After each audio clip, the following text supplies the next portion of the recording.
Come and take a look at the snow. Bright white as far as your eyesight goes. Come and take a look at the fields of snow. I'll just get my coat, then we're good to go. Come and take a look at the lake.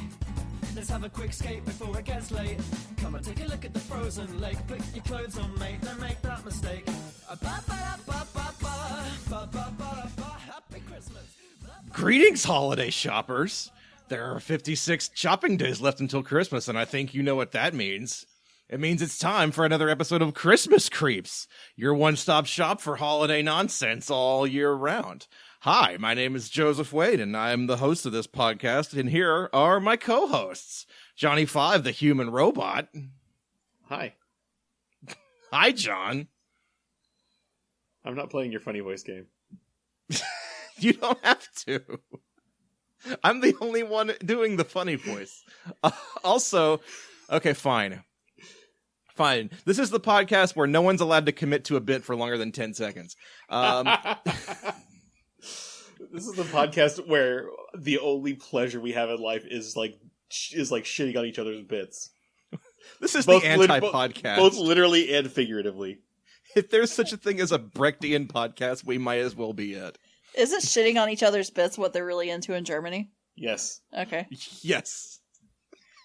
And that is a familiar voice we haven't heard in a long time. Karen's back on the podcast. Hey, Karen, how's it going? Garbage day. Yes. Garbage day indeed.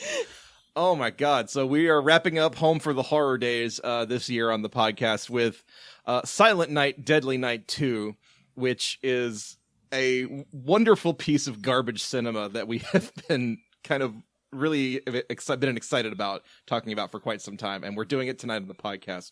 But before we get to that, we have a couple of things we need to discuss. First of all, we have some trailer trash. This just came in over the wire literally like 30 minutes before the podcast, and if we don't talk about it now, I feel like we may never talk about it. The trailer just dropped for Puppy Star Christmas, which is premiering on Netflix this Thanksgiving. And as I discovered as I watched the trailer, it's technically Santa Buddies 4. Because it's a completely different set of talking animals, but it also stars Richard Rayl as Santa Claus and Danny Woodburn as Eli the Elf. Therefore, it is one more piece of shit on the woodpile that is the Santa Buddies franchise. Exasperated sigh. Is Puppy Star Christmas where they just, like, have a bunch of videos of dogs wrestling and then someone yells Puppy Star at the end? Yes, it's like Saturday Night Slam Masters, but all the wrestlers are dogs. Okay. Didn't that one guy get arrested for dog fights? Michael Vick? Yeah. Yeah, but he's not in this movie. Okay. That'd be real fucked up. It's like your community service for instigating dogfights is you have to star in at least 4 made for Netflix children's talking dog movies. Right. I think that sends the wrong message, but you know what? The punishment fits the crime. Yeah, I mean, you were arrested for dogfights, so let's let you star in these dogsploitation films. Mm-hmm.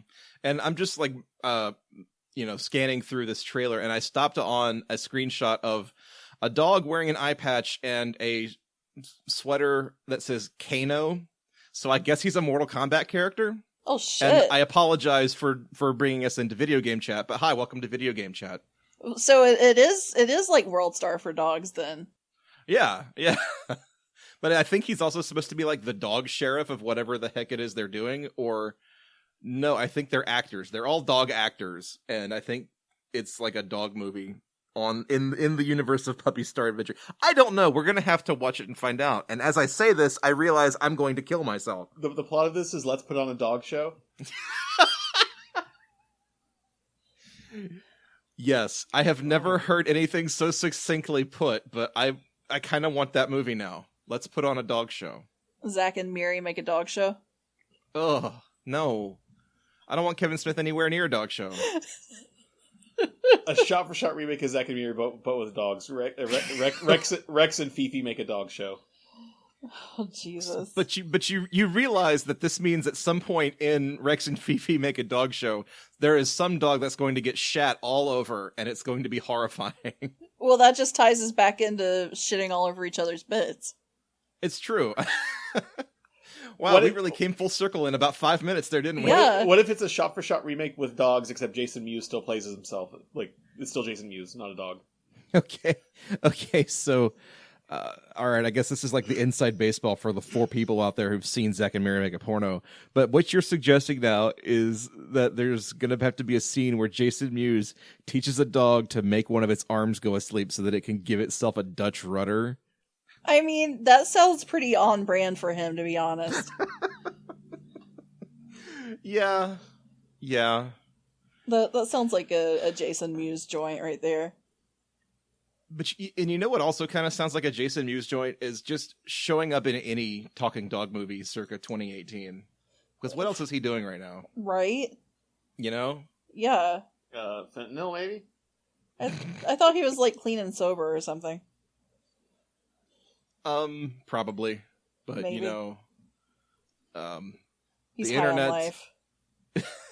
You know, the internet. And then my brain just shuts off. It happens.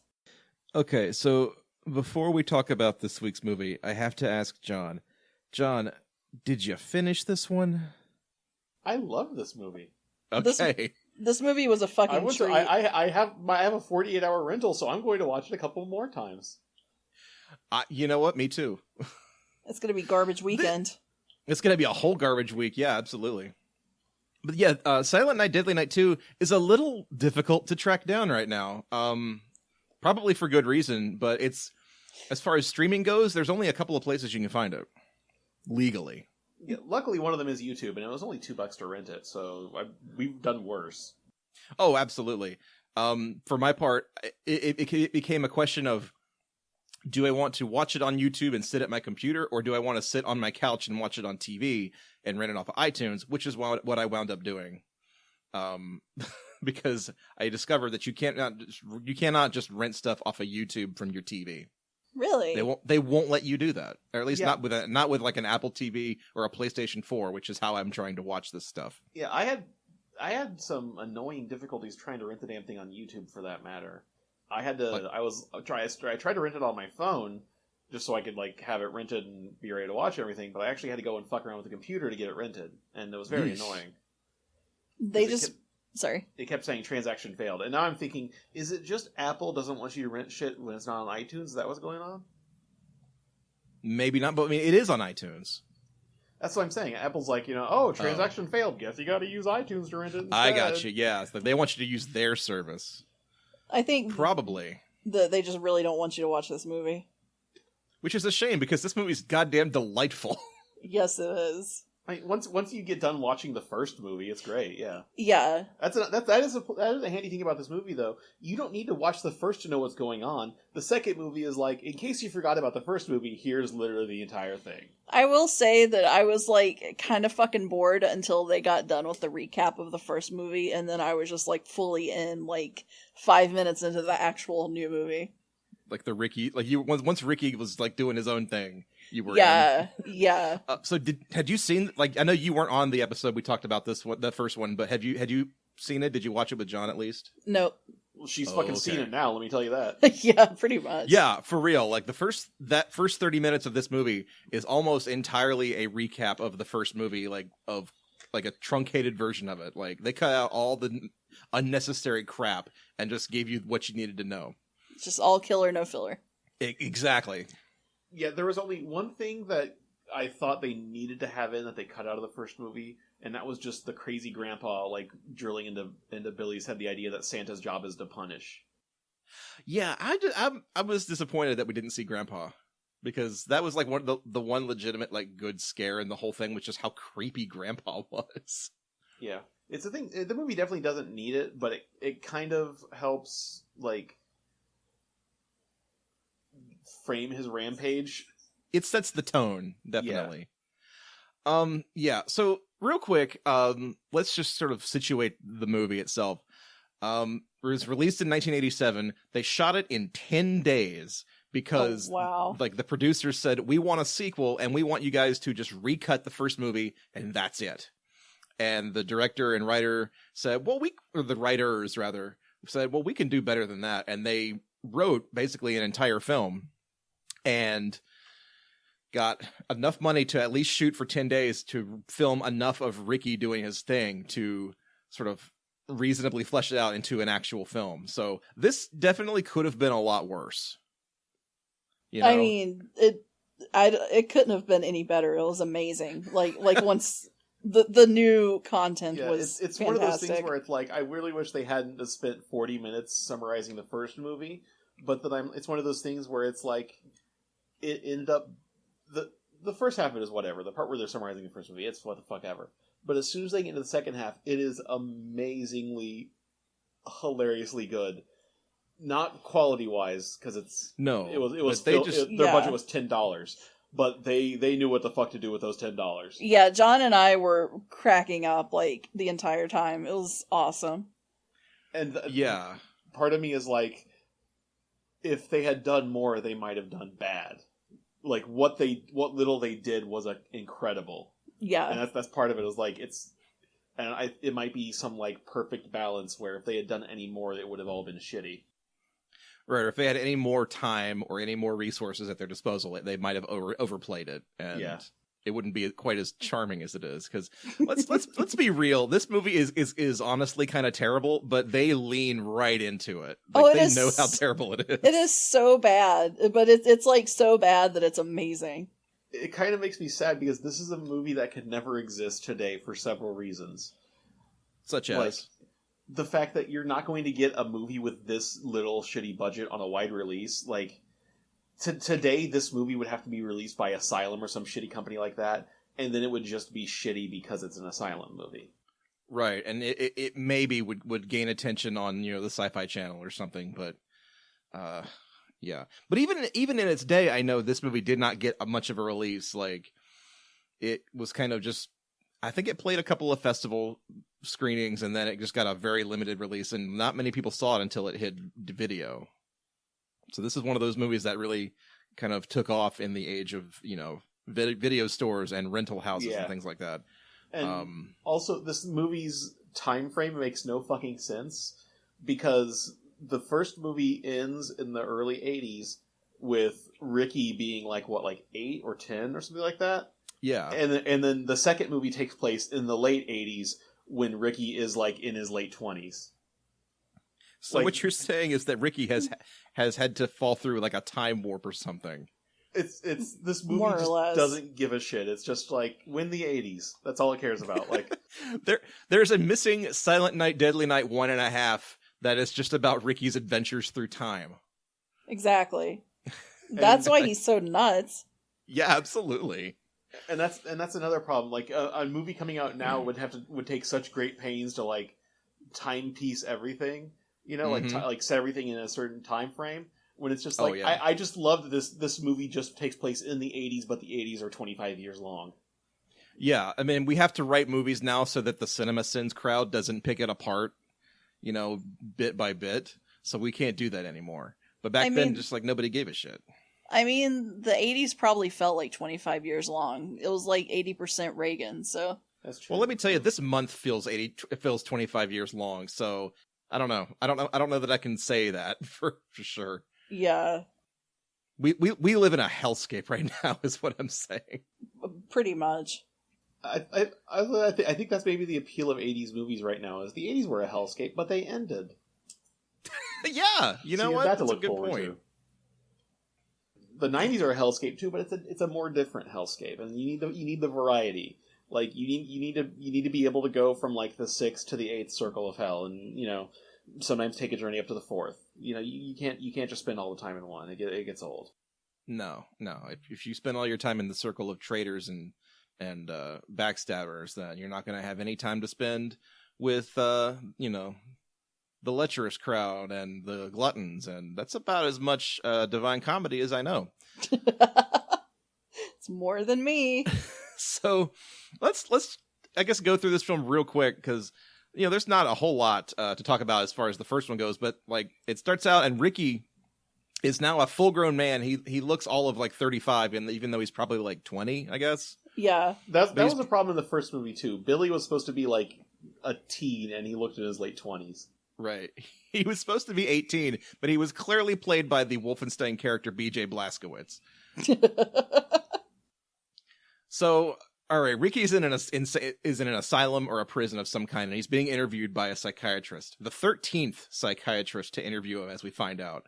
But the psychiatrist wants to know what happened to Ricky in his childhood to make him the way he is and to turn him into this crazed killer that we find out later that he is. And so he starts telling the story of basically Silent Night, Deadly Night Part 1 about, and we go into the flashbacks of seeing the night that Ricky's parents were killed by a deranged Santa Claus with a gun. And this is something that, you know, Ricky has no way of knowing. Like, these aren't Ricky's flashbacks. It's just him telling the story of the beginning of the movie. He says that Billy told him all about it, is the justification he gives. Yeah. I think there was at a certain point they were trying to justify that as like Billy is elaborating and making this out to be worse than it is to explain why Ricky is so fucked up now, but that doesn't really ever come across in the film. One thing I read was the original idea of the movie was using the first scenes from the first movie to cut it together to make it look like it was just some insane bullshit that Ricky was making up. Yeah, exactly. Yeah. But then I was trying to say. Then they got their $10 and used it to buy a tape and went out and filmed new scenes. Right, and so, you know, we can go into a little bit of the beginning of the film. I want to say I noticed some editing in like the flashback scenes that was kind of weird because of. Okay, so basically, the first movie, the parents' death scene, is super gory and titty filled, from what I remember. Like the camera, Yes. like the camera just decides to linger on a dead woman's naked torso for a while, and the second movie they cut that out to a large extent. Like the camera kind of strategically cuts away before you see anything several times, and I was like, did they try to pare this down for a better rating? But then they show that same scene later and totally just hone in on them nips. So it's like, what was the point of that? Right, and there are other scenes too where they do that too, like I was gonna say there was an amazing phenomenon in this movie of apparently bras don't exist in the universe. that's exactly what we said in the last episode. Isn't that right, Brad? Yeah, I did put that in my notes, that not a single woman that appears in this film, well, at least that gets murdered. Not a single woman that appears unclothed. Yes. Has had a bra on at some Correct. point. It's just a world of button front shirts and no bras. Yep. So I'm glad that you noticed it too. Braziers do not exist in the 80s, clearly. Yeah, I mean, good for them, because they kind of suck, but, you know.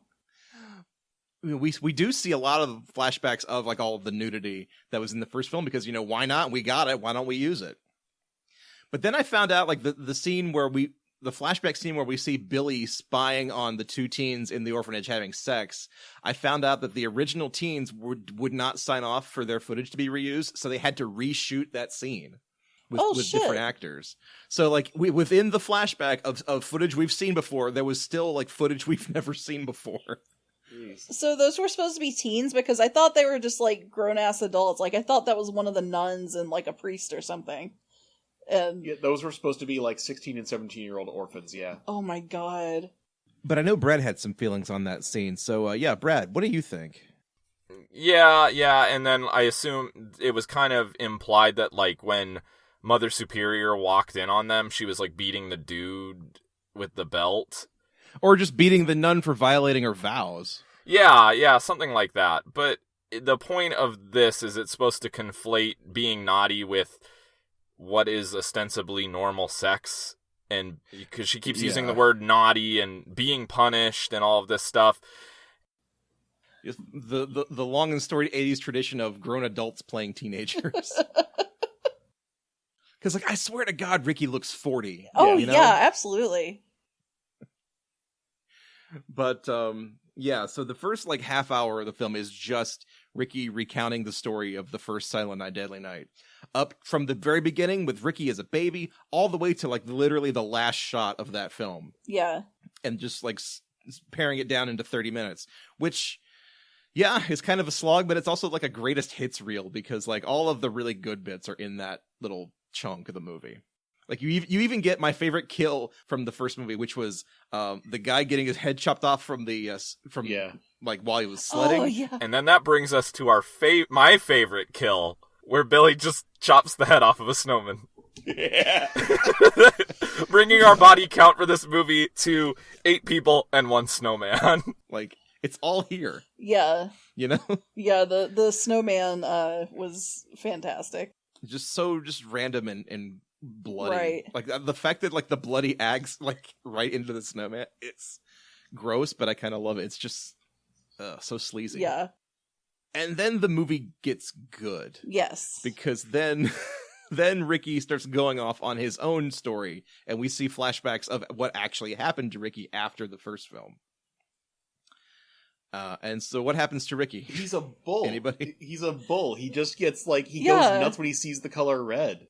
Yeah, so Ricky is adopted by a Jewish family. That's not stated explicitly. He just says like, "Oh yeah, I was adopted by the Rosenbergs, and they definitely didn't get involved with Christmas, if you know what I mean." Yeah, and Rosenberg is one of those names, especially when Hollywood, it's because just calling the character Jewy Jewenstein would be a bit too on the nose.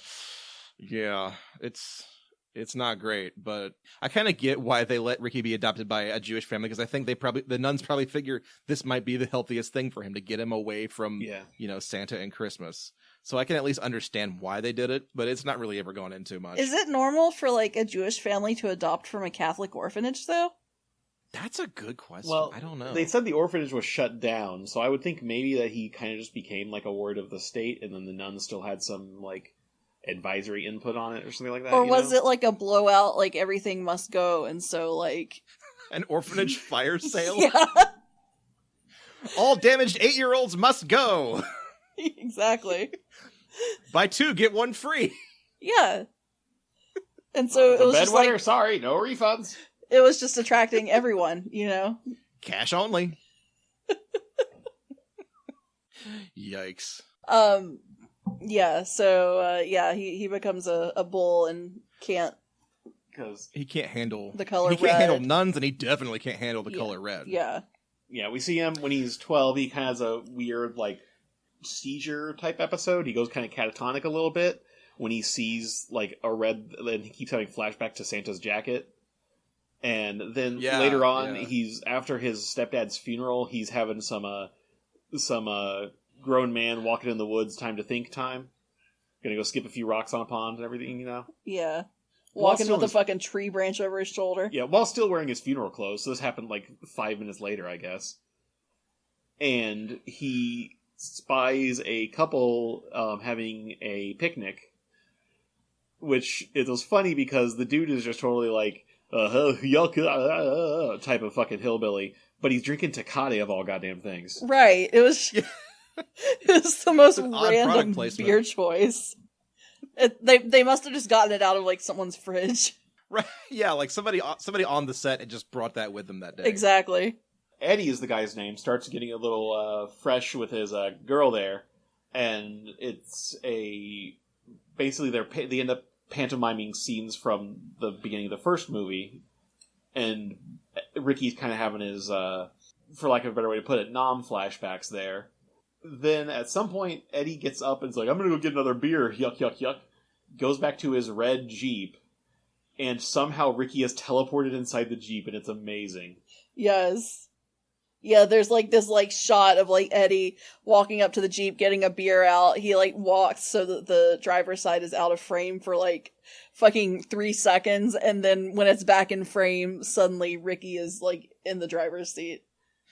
That was like a legitimate like moment where I had to stop and go, how did they do that? Yes. And I guess my only guess is like Ricky was lying down in the passenger seat, and then when the camera comes around the front of the van and the guy like moves it out of the way, he just like popped back up, and all of a sudden he's back in the driver's seat. Yeah. Simple tricks, but it's still like it worked. But then like he runs over the guy for once, and then he backs over the guy again, and then his girlfriend comes up to Ricky, and she's just like, Thank you. Yeah. He deserved it, though, because dude was a fucking rapist, and... Oh, he totally Yeah, deserved that's the other thing about this universe. Not only do bras not exist, but every dude, you have to be either a murderer or a rapist to pick one. Yeah. The only non-rapist is Ricky's stepdad, who dies of natural causes, I assume. Yeah. He probably murdered somebody. We just don't know about You're either it. a murderer or a rapist. I was actually down with Ricky at first because he just seemed like he was, like, meting out some, like, vigilante justice. Like... Yeah, he was like Yuletide Batman. Yeah. Then he just finds a gun and he's just like, whatever, I got 5 more bullets. He found a gun, he was like, garbage day. Yes. But yeah, like the first 2 kills, you're like, okay, I'm on board with Ricky, and you kind of think this is going to be like a thing where Ricky, I guess, turns a corner and starts killing people for good reasons. But no, that doesn't last very long. Yeah. Because then later it cuts to he's working at some snooty French restaurant, and outside he meets like a loan shark beating up a guy, and the loan shark pulls out a red handkerchief, and Ricky stabs him with an umbrella, then opens the umbrella up after he stabs him completely through with it. Well, he opens up the handkerchief, and then Ricky starts pawing the ground and snorting, Yes. and then he gores him with an umbrella. The guy looks at him, and he looks back at Ricky, and he looks back at the handkerchief, and he gets that wide-eyed look like, oh no, what have I done? And then Ricky charges. Yeah, exactly. Like in every cartoon you've ever seen. He charges him, and he gores him with the umbrella. Yeah. And then opens it. It is an amazing scene that I think Garbage Day overshadows it kind of unfairly. Yeah, it was very, bit. very good. Well, because there's a couple of actually like fairly decent kills in this movie that seem pretty clever to me, and then the Garbage Day thing is just Ricky shoots like 4 people. Right. Yeah, he's just walking down the street and just being like, I'm pissed off today, blam, blam, blam. Yeah. Yeah, exactly. But so like we're jumping ahead a little bit. Like after the car kill, it cuts back to the psychiatrist interviewing him, and you see what the psychiatrist is like writing his notes down, and in the middle of it he just writes in all caps, red car. Yes. And then Ricky like pops into the frame and looks down and goes, Red car. Good point. like, what the fuck are you talking about, Ricky? I love it though, because Ricky is just being like a snide asshole the entire time, and it works so well. Like, I don't know why this guy's playing Ricky like he's the most sarcastic person on the planet, but it's so funny. It's perfect. And I know this movie gets a bad rap for like being one of the worst and having like the worst lead performance in any film ever, but man, when it's this entertaining, I really don't care. Yeah, dude has some emotive fucking eyebrows. I looked on IMDb, and the very first trivia note is that Ricky moves his eyebrows 130 times in the course of the film. Somebody out there counted, and to you, I salute you, sir or ma'am. Thanks for doing it so no one else had to. So I wouldn't have to. Yeah. Because you know I would have. So then Ricky meets the love of his life, Jennifer. The doc says, or Ricky says to the doc, you're really starting to get to me, doc. And the doc just replies, tell me about Jennifer. And Ricky just immediately goes, eat shit. So was Jennifer supposed to be like a fucking actress or something? Because they just had a headshot of her. I think it might have actually been the actress's headshot. You're right. Yeah, it had to have just been the actual like actress's like headshot. Yeah, it's Why? kind of like on sitcoms where like they'll just have actual like baby photos of the child actors hanging on the wall in the sitcom house. Yeah, it's true. With like Bob Saget like cut into it for some reason. It's so weird. Have you ever seen on Roseanne how Bob Saget is just cut into the people's baby photos? God, now I'm just imagining, what if Too Many Cooks had Bob Saget as the murderer? Yeah, that's exactly what I was just thinking of, was Too Many Cooks. I would watch that. So anyway, let's talk about Jennifer. Yeah. So this is where it goes a little off the rails, because, well, first of all, he said, we just bumped into each other one day, and cut to a scene of him trying to park his motorcycle, and then she's coming to park a car and doesn't see him and like knocks his motorcycle over with her car and then laughs at him. And then the only reason he's not mad as fuck is because it's a hot girl. Right. Yes, this like fucking hot ass blonde, and like, God, if it was a hot ass redhead, he would have ripped her fucking head off. Oh man. oh shit, good point. Redhead, good point. Holy shit. So, Ugh. So yeah, they like become an item extremely fast, like to the point where like the very next scene is a sex scene. and this was the part where, he lost the fucking thread with me, because like I was all cool with him until he was mad that she fucked him. Like he was glad that she fucked him, but then he was mad that she had fucked someone else before. So Yeah. she wasn't good anymore. He says, that was my first time. I thought it was hers too. I'm like, Right. oh geez, here we go. Yeah, it's like, no, fuck you, buddy. This was one of those things that takes you out of it, and you're like, oh yeah, this 80s movie was in fact made in the 80s. Yeah. Yep. So I was like, well, you're not my fucking vigilante. Real dad anymore. Yeah, exactly. You're not my real dad anymore. So all of a sudden, like, you just look at Ricky's face and he's just got Mr. Bad Attitude written all over it. Oh, yeah. And then they go to the movies. They go on a date to the movies. And what movie are they watching, John? They are watching Santa Buddies. No. Dog Farts the movie. That would have been great. That would have been great if like They're watching. if Ricky was just like angrily reacting to like the guy in the back, just like making snide comments to the movie, and then you cut back to the movie and it's just like the Santa Buddy standing there. Like Puppy Paws and his J.O. crystal are no match for Ricky. That would have been perfect. But no, But what they're They are watching the first 5 minutes of Silent Night, Deadly Night. yes, Like it's specifically like the scene where the original like killer in a Santa suit kills people at the convenience store. and John said that it was actual like footage from Silent Night, Deadly Night. Yeah. So Yeah. my question is, was this just a documentary in this The movie events are world? depicted in real time. Yes. This opens up a whole avenue because like now we've established that Silent Night, Deadly Night exists in the world of Silent Night, Deadly Night 2. Yeah. And I have to wonder if the movie was based on what Billy did, and Ricky is like part of what Ricky's psychosis is that they made a movie out of his brother's killings, Uh-huh. or if I don't know, like if Ricky is basically copycatting Silent Night, Deadly Night at the end of the film. I don't know. I don't know what it's supposed to imply, but I think it probably is just they were lazy and couldn't get the rights to any other movies. Now, I'm just picturing now if they had a camera crew on scene to film the first murder. Like, I'm Johnny Knoxville, and this is murdering people dressed up as Santa. Oh my god. No, I think that it was like it was Silent Night, Deadly Night, and it was like true crime. Like they went to the fucking theater to see a true crime film about Ricky's life. Making a Murderer, the story of Billy Caldwell. Exactly. Oh man. Oh, that would be a hell of a thing too. Like I would watch.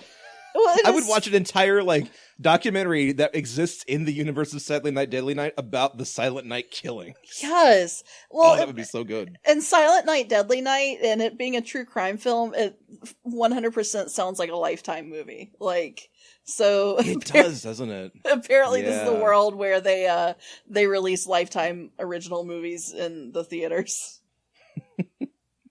So we have no other entertainment like Silent Night, Deadly Night, the Billy Caldwell story, this Friday on Lifetime, starring Angela Lansbury as Mother Superior. Exactly. starring Rob Lowe as Billy Caldwell. Oh man. So they're at the movies, and some jackoff that kind of looks like Matt Dillon, but also kind of looks like Bill Paxton, is in the back just making snide comments about the movie. Yeah, some jackass who is like 16% of the audience of this movie because there's only 6 people there. Yeah. And I noticed he's making snide comments. The guy sitting next to him is the director of the movie. Yeah. And the couple sitting in front of them were just like, It's like, They- we got paid $10 to be here. Just sit and nod. right. Hold on, there's a cat attacking the microphone. Yeah, Oh, time no. out for a second. Back to the movie theater. So Ricky is contending with the guy in the back, and then Jennifer's ex-boyfriend shows up. This, like, John Cryer stunt double wannabe dude. I was gonna go with the other character in Pretty in Pink. It looks more like James Spader. Oh, okay. I don't know. He just kind of has both. he has they both have punchable faces. Yeah. So it's like splitting hairs. It's like they got into the teleporter from The Fly. Speaking of 80s movies, James Cryer. Oh, could you just imagine those two actors, like their careers like transposed for a minute? Because I just imagine a world where James Spader has to suffer through 10 seasons of 2.5 Men with Charlie Sheen. Oh, Jesus Christ. And then John Cryer shows up on like one of the last seasons of The Office. That's just like the weirdest person in existence. Yeah. And also a fucking like super villain on the blacklist. That's the universe I want to live in. Yes. I feel like the James Spader, Charlie Sheen 2.5 Men would be the best show on TV. Yes. I think so as well. I might I might actually watch it in that case. Like, John Cryer is okay, he's fine. I don't have any beef with him, but James Spader is like especially at this point in his career, he's just like on another plane of existence. And I feel like he would really give Charlie Sheen a run for his money. Absolutely. now I'm imagining what's the half man's like. It's Angus something is the actor, right? Angus Jones, I think. I'm imagining a version of 2.5 Men where instead it's Angus Young. Okay, and not to mention the fact that like Charlie's role in the show is that he writes like music jingles for commercials and stuff. So you have Angus Young and Charlie Sheen constantly competing to see who can write the better songs. And he just wears a schoolboy outfit Exactly. everywhere. He's like, he's Let's yeah, be it's a honest, kid. he goes to a private school. There's a reason he's wearing the schoolboy outfit Exactly. in the show. Angus Young is a 60-year-old schoolboy for real this time. Oh my god. We just invented the best TV show ever, and I'm so sad that it doesn't exist. Me too. Dirty deeds done with Sheens. So back to the movie. Yeah, Arnold's after that toy again. Arnold's after the toy again.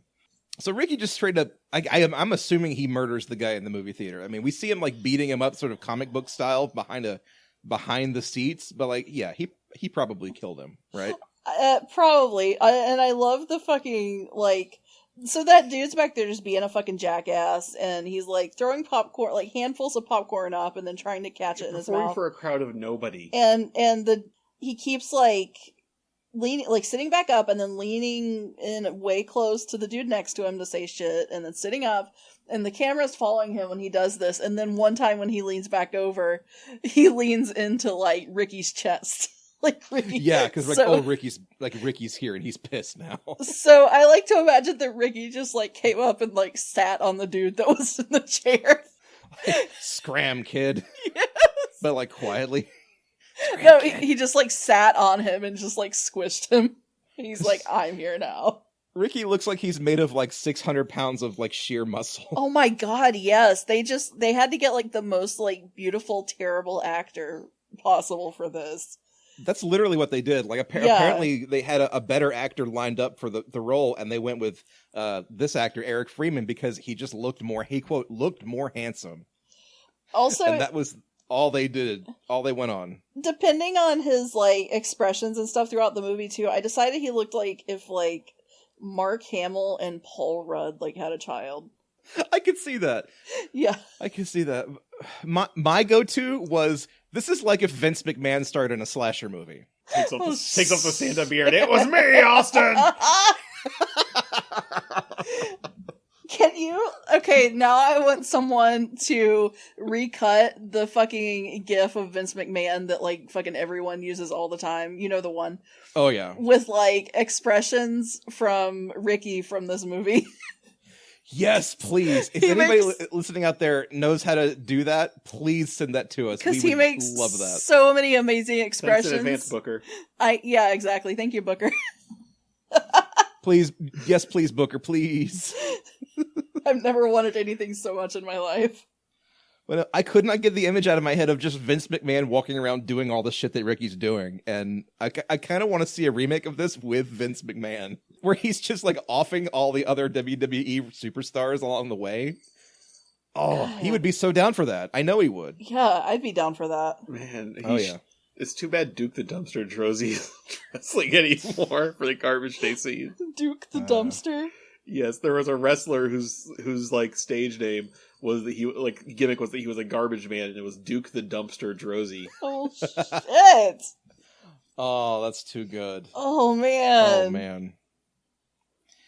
But no, then we come to sort of the infamous set piece of the film, where Ricky and Jennifer are walking. Ricky's walking Jennifer back to her house, I guess, and they come across her ex-boyfriend who's like working on his car out in the middle of the street for some reason. Yeah, he's dressed like a frat boy from like 1955. Yeah, but he again clearly looks like he's in his mid-30s. Yeah. It's fun. It's funny too because that's like a recurring theme in shitty 80s movies is like, how do we tell that this kid is in college and also like rich? Yeah, we'll dress him up like John Travolta at the end of Grease in the leather jacket. Yeah, exactly. Because if I remember right, that fucking Scott Baio movie Zapped, like the what's her name's the hot girl's boyfriend is supposed to be in college, and I think he's wearing that same type of like nobody's worn that except at Yale in 1956 type of fucking sweater. Yeah. Mm-hmm, yeah. And like Ricky's not doing much better. Like he's wearing this like really like goofy blue sweater. It's like supposed to make him look, I guess, tame and domesticated, but like you're not fooling anybody, Ricky. I'm not gonna lie, like I was watching that and trying to figure out what the stitch was on the sweater because I just wanted to make one myself. Please make me a Ricky sweater for Christmas. I mean, if I could just figure out what this like the actual stitch pattern is, it'd be real easy. It's just like a top-down raglan, so it'd be super easy to make. That means nothing to anyone unless you knit, but it's an easy thing. Okay, well there you go. I would love to see some Ricky sweaters. If any enterprising knitters out there can pull that off. Yes. But so Jennifer's ex-boyfriend, he makes the insinuation that he and her had sex at some point, and this sets Ricky off. And... No, they get in a shoving match, and Jennifer gets between them, and Chip, I was about to say Chet, no, it's Chip though. It's Chip, yeah. Shoves Jennifer down and laughs about it, and that's what sets Ricky off. Yeah. Right. Well, at some point, okay, I guess it's just the existence of Chip that has Ricky... The thing that Ricky said earlier, like, it was my first time, and I thought it was hers too. And then I guess when Chip shows up, that's when he kind of realizes, like, oh yeah, she's been around the block a time or two. Right. Yeah, it's really weird because his actions in the flashback don't really go on with his, like, that fucking whore type line that he has in the interrogation scene. Well, I mean, it was a pretty quick decision, like, when he was, like, done with her.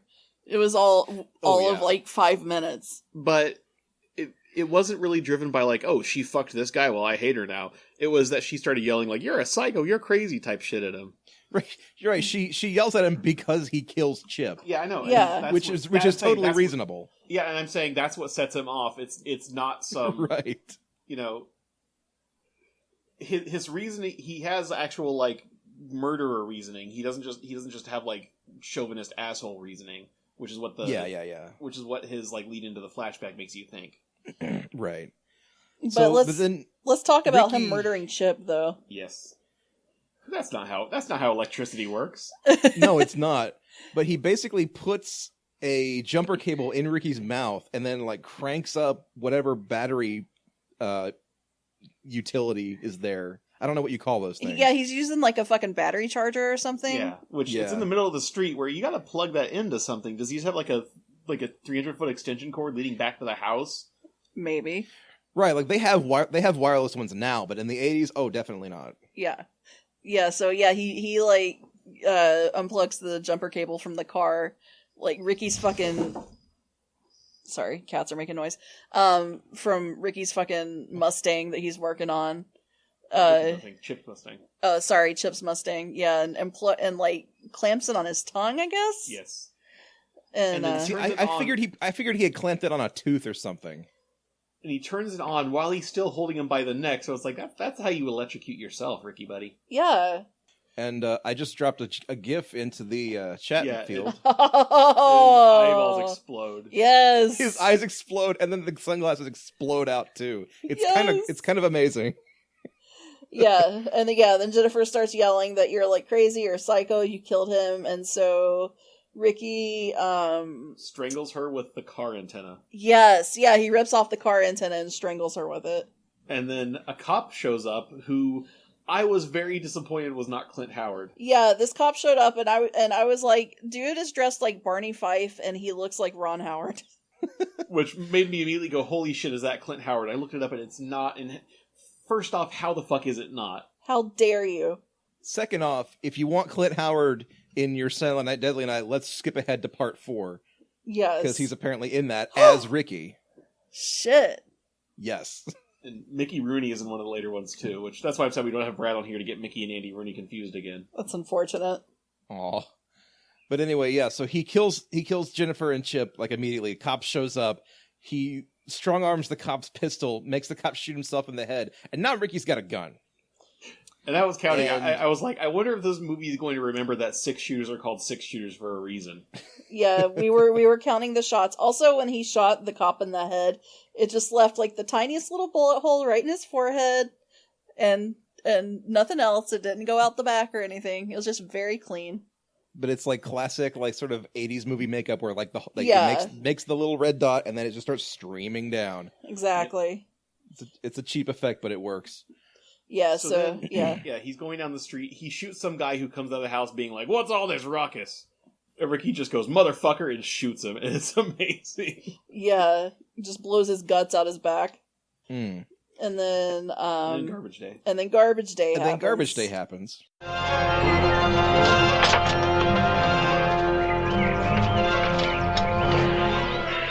Garbage Day! Huh? No!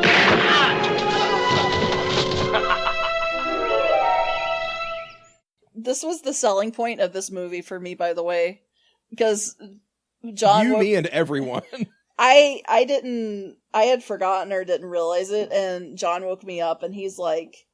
He told me that this is the movie that's from, and I was like, oh shit, okay, well now I'll watch it. I was like not super excited to watch it before that. Oh, now I have to. Yes. Well, this is also the scene that the internet sort of took and turned into a shit zillion memes, and it's like the internet's favorite movie scene now. Yeah, exactly. Yeah.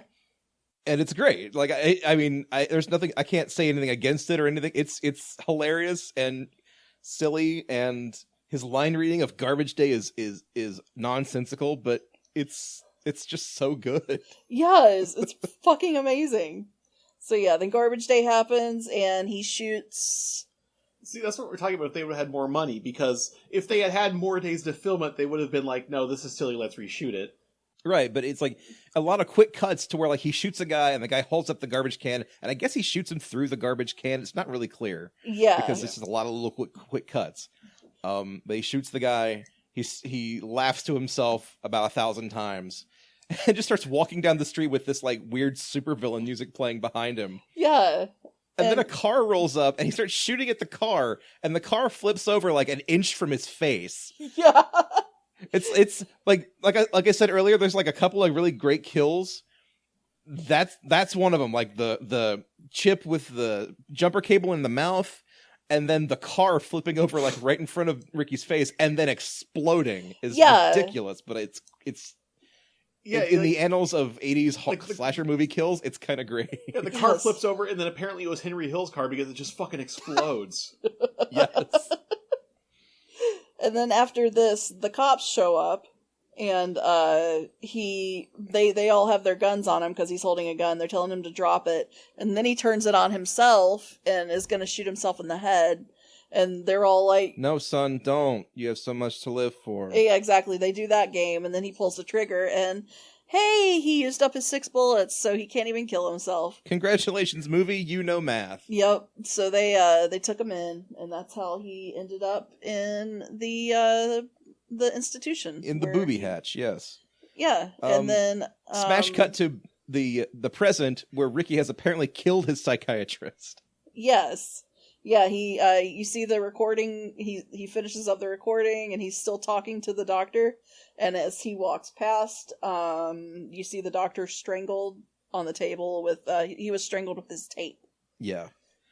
He had like a reel-to-reel recorder. So now Ricky has flown the coop and he's gone, and he's got one thing on his mind, and it's the thing that John sat through 2 entire movies to see. It's Mother Superior getting her fucking head chopped off. And I loved it. And also, I just realized I just confused Goodfellas and Casino, but they're the same fucking movie, so don't at me. Yeah, All I was right. about to say something, but then I figured you knew what you were talking about, and it turns out you didn't. So, joke's on both of us. So, Mother Superior's watching, like, big city Christmas parade.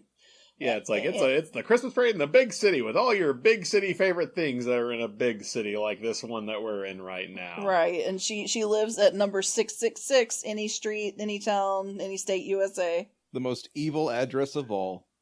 Yep. And then we get kind of it's just such a generic like 5 minutes of like slasher movie, chase a woman through the house kind of stuff. Like Yeah. there's really I also say, nothing noteworthy about it. leading towards the idea that they just filmed this in someone's house that they were allowed to go into, kind of like in the first movie, I'm pretty sure that the toy store scenes were just someone got them keys to a toy store that they wouldn't get yelled at if they used after hours. Yeah. Because Mother Superior is in a wheelchair. She has a 2-story house, and she has a chairlift going between the 2 floors, and there's a wheelchair at the top and the bottom, which makes sense, but I don't think any director would know to do that. Right. Let alone a director of Silent Night, Deadly Night fucking 2. Right, this is clearly someone's, like, disabled grandma's house. Yeah, this is Grandma's house that they're in. And Like, you Meemaw, know, we like- need you to your house this weekend. Right. All right, but just put your $5 on the table. That's half our budget. It's worth it, man. Is she, like, a working girl? Put your money on the table? Not like that, no. Damn, Jeez, Karen. Grandma. Well, I mean, Social Security only pays so much. Grandma's gotta put food on the table, too. Exactly. Get it how you live, sister. Grandmas can be sex workers, too. Hey, there's something up there for everybody. Exactly. Man, this took a turn. Well, now that I've committed first-degree manslaughter against my libido, let's move on. So yeah, it's totally just like someone's grandma's house. Mhm. She's like elderly and disabled, can't get around too well, and so she actually has the stuff she needs. Other weird thing about Mother Superior is that they make the point to say that she's retired because she had at some point had a stroke, but then when we see her, like half of her face is like burned up and really scarred for some reason. Like, does a stroke do that to you? No, It looks more like she was standing next to the dude in RoboCop who got the acid dumped on and just got a little bit of splashback. yeah, okay. I missed the part about where she had a stroke because I was wondering like what had happened to her, like if she fucking fell into a fire or something. Yeah, it was like a one-off line that like one of the nuns down at the police station says, like, "Oh yeah, he's going after Mother Superior." Well, she's not at the orphanage anymore because it's closed, and she's retired because she had a stroke. It looked like her older brother was fucking Gregor Clegane or something. Like, Alright, if we want to talk about something not in the 80s, I guess. I mean, it's like that scene in Batman Forever where you see the news footage of CNN about the incident where Harvey Dent becomes Two-Face. yeah, It's like Mother Superior got some acid splashed on her by one of Maroney's goons. exactly. John just made that joke a minute ago, didn't he? It's okay. No, I said RoboCop, not Batman. Okay, good. Yeah, it's close enough. Oh, you're saying she looked like Emile from RoboCop? That's so mean. Yeah, like she was like next to him when he got like dunked on shit and got a little bit of splashback. So when Clarence Boddicker ran him over with the car, like all of his blood and guts and acid and shit just splashed onto Mother Superior. Yeah, she was just walking nearby. Oh, well, poor old lady. But That's no, what not she poor gets for old lady, hanging out at because the she got what steel she mill or whatever the deserved. fuck happens in RoboCop. I Yeah, assume that's it's in a true. steel mill because it's an 80s movie. Of course it is. Because steel mills after 1975, are all abandoned. That's America. Congratulations. Yeah. Anyway, Ricky gets lit the fuck up because the police burst in, and the last thing we see is the last thing we see is not Ricky's smiling face. The last thing we see is a Santa Claus stabbing us in the face, Yeah. like pointing a knife right into the They camera. rush in and come up to Mother Superior and realize that Ricky has decapitated her and put her head back on her body. Yeah, Right. just for like one last Yeah. good scare. Ricky gets Scarfaced, and then it cuts to Ricky laying outside, and then he like looks at the camera and laughs because it's an amazing movie. And then it cuts to the knife coming down and freeze frame on credits. 10 minutes of credits because they wanted to stretch the runtime out, so they put the credits to the first movie in it. which is wonderful and stupid and hilarious, and I love it. Like, they did everything they could think of to pad out this film to 90 minutes, and they still didn't even make it. Yeah, this is like an 8th grader doing like triple spacing, gotta make 3-inch margins. Yeah, this is like the movie version of when you really just have to bullshit your way through a paper and you're trying to stretch it out as much as you possibly can. Yep, you footnote everything. Like, well, not in 8th grade, but like I did this in college. You footnote everything just to get a little bit goose those page numbers, you know? Yes. Oh my god, that's exactly what they did, and it's it's just one more stupid thing that you just like add on to the pile because but you know what, they can get away with it because they really like there are some serious like gems in those like 90 minutes or whatever. Oh yeah, you can tell they were stretching every dollar they had to make this movie. And honestly, I think it pays off because like I don't think they were planning to make a stupid shitty movie like this, but man oh man did they pull it off. Oof. You know? Yeah, it's definitely quality over quantity, and I'm okay with that. Yeah, like the best bad movies are the ones that were kind of made unintentionally. You cannot intentionally engineer a cult classic, but man, this one has all the hallmarks of just a great bad movie, and I love that it exists. Yeah. Yeah, I thoroughly enjoyed myself. Yeah, so that's Silent Night, Deadly Night 2, everybody. They leave it open for a third, and we might get to that at some point, maybe next year. Yeah, there's a third and a fourth that I'm totally down to clown on. I'm not messing with that remake, though. It just sounds dumb as hell. Yeah. We talked about that last time. We don't have to get into that, but yeah. I know 3 at least has Ricky in it one last time before they switch actors, and 3 has like Ricky with like a psychic brain implant thing fighting a blind psychic girl. That sounds like extremely my shit, to be honest. Yeah. But the one thing we really didn't talk a lot about in this movie was Christmas, because there's honestly not a lot of it. So hey, let's just talk about the crankometer real quick. This is our patented scale where we rank these Christmas movies on an X and Y axis. The X axis is the Christmasosity scale, and the Y axis is the quality scale. So, John and Karen, how Christmassy is Silent Night, Deadly Night 2? Ooh, well, the part 2, like part 1 is hella Christmassy. Like it's got a lot of Christmas shit in it. Oh yeah. Part 2 is not super Christmassy until like the end. Well, it's because it has so many flashbacks in it that when the movie finally gets around to being in present day, you're like, oh yeah, it is set on Christmas Eve. Yeah. Oh, that's right. Yeah, I forgot. It said that at the beginning. Yeah. But yeah, so it's it's not like heartwarmingly Christmassy. Compared to compared to like the last piece of dog shit we talked about. Like, this movie actually has a reason to be called Silent Night, Deadly Night. It actually is about a fucking killer Santa instead of just making you think it until you watch it.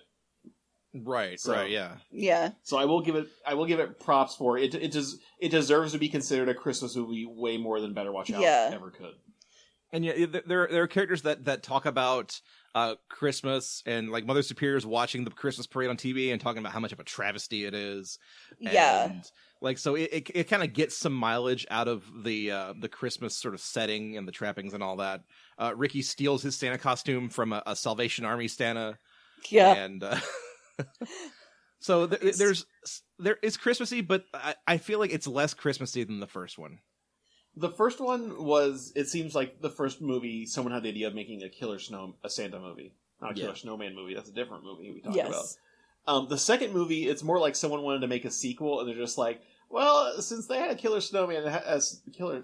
He did it twice. Yeah. You just really wanted to be Jack Frost. I do, yeah. Well, so in the second movie, it's more like they're just like, well, since we have a killer Santa in the first, we gotta do that in the second, right? It seems like that's really their only motivation for having any Christmas stuff in it. Yeah. But they still put in the legwork, I would say. Yeah, So I I'm gonna give mean, him some props for that. for me, it would be like in the positive, but not like too positive because it's still like a weird It's- slasher movie. Right, and it still kind of half-asses a lot of the Christmassy stuff.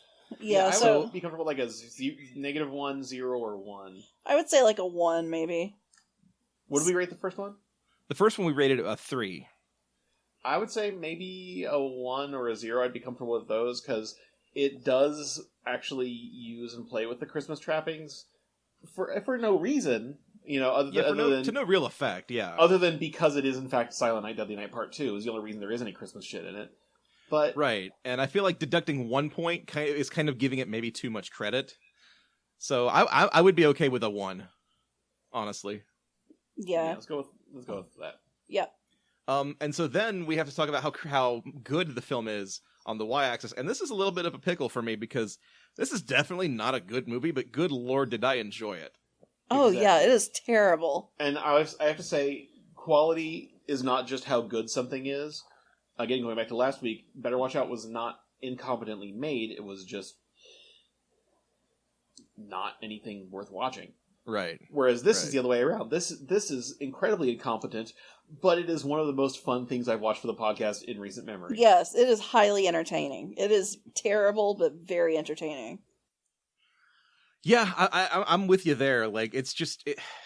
Like, this is one of those movies that you always tell people to, like, grab a 6-pack of beer and watch it with your buddies and get drunk and laugh at it. But, like, man, I watched it at 10 a.m. on a Sunday morning, stone sober, and I laughed my ass off at it. Yeah, So exactly. It works any day of the year, no matter how inebriated you might be. Right, any time of the day. Exactly. So I feel like it earns brownie points for that. Like, we might be giving this film too much credit, but I think we're the exact kind of people who would enjoy this kind of crap, you know? Yeah. Yeah. So I want to give it a 2 maybe? Yeah. Okay. I'm not giving it a negative because the enjoyment of it carries it up so much. Yeah. Oh yeah.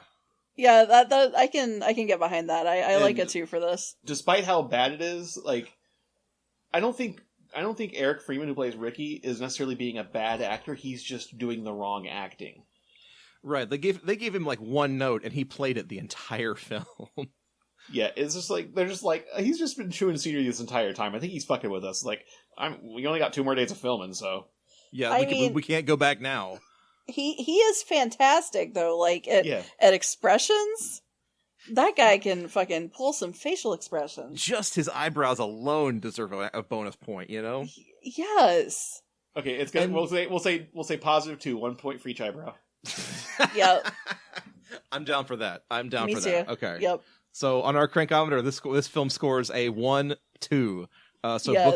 Booker, chart your chart. That's Chart- a dumb thing. Chart your chart. Chart So- your course. Chart your course, Booker, for this holiday hurricane pain train. Oh my god. Also, I guess the last thing I will note about this movie is I found out that this is coming to Blu-ray in December. Shout Factory's putting this one on damn. Blu-ray, and one of the special features, Eric Freeman is reprising his role as Ricky for an in-character interview. Oh Nice. shit! So we get to find out what's happened to Ricky 30 years later. and then I he's am he's excited. going to murder the interviewer. Probably, yeah. You know what? If they just like made a whole new sequel to Silent Night, Deadly Night 2 and put it on the DVD as like a feature, I would be okay with that. That's one thing I read too. Was Eric Freeman was interested in doing a direct sequel to Part 2 that ignores Parts 3 and 4, as you do. Yeah, I think we all would be, to be perfectly honest. Man, this is a hell of an episode, guys. This is a hell of a show, Yeah. a movie. Like we said, it's kind of hard to track down. If you're willing to pay money to rent it off of YouTube or app or iTunes, it's there, but it's not really available anywhere else right now. It is well worth the $2 though. Yeah, I wouldn't say it's worth more than that, but yeah, it is worth the $2. Yeah. Yeah, it's a $2 kind of film. But yeah, that's gonna do it for Christmas Creeps this week, and for Home for the Horror Days. I've certainly enjoyed it, but we have some really cool stuff ahead in the month of November, so look forward to that. We'll give you details as soon as we find out what the hell we're doing. All right. And I guess the last thing I'll say is that this is the last episode of Christmas Creeps we're recording in Christmas Creeps HQ, because as of I guess next week I will officially be moving, and I'm setting up the new HQ as we speak. And well, not literally right now. I was gonna say, damn, you're multitasking. I know I'm getting ahead of myself here, but yeah, Christmas Creeps HQ is moving, and hopefully we'll be back up and running within a couple of weeks, because we got a new episode to bring you guys at some point, right? But, Presumably. I guess. Hey, we got, Shane Black Friday is just around the corner. And then July at Christmas is after that. Oh, yeah. But yeah, so if you enjoyed this episode of Christmas Creeps, you can please let us know, give us comments. We are at Christmas Creeps on Twitter. Go to iTunes and leave us a star rating and a review. Go to facebook.com/Christmas Creeps and follow us there for some updates. We don't use it as much as Twitter, but we still use it. We are on iTunes and Stitcher and YouTube and Google Play and all the fun places that you get podcasts. So go like and subscribe and do all that fun stuff. Tell a friend about our show, because this is tis the season for giving, I guess, and give a friend a recommendation to listen to us three wackos talk about Christmas movies all year long, because that's what we do here. So for Christmas Creeps, I am Joseph Wade. I am Karen 5. I am Ricky. He's Ricky. Garbage Day. Good night, everybody. Happy Garbage Day! Happy Garbage Day! Happy Garbage Day! You guys, yeah. Garbage day is a very dangerous day.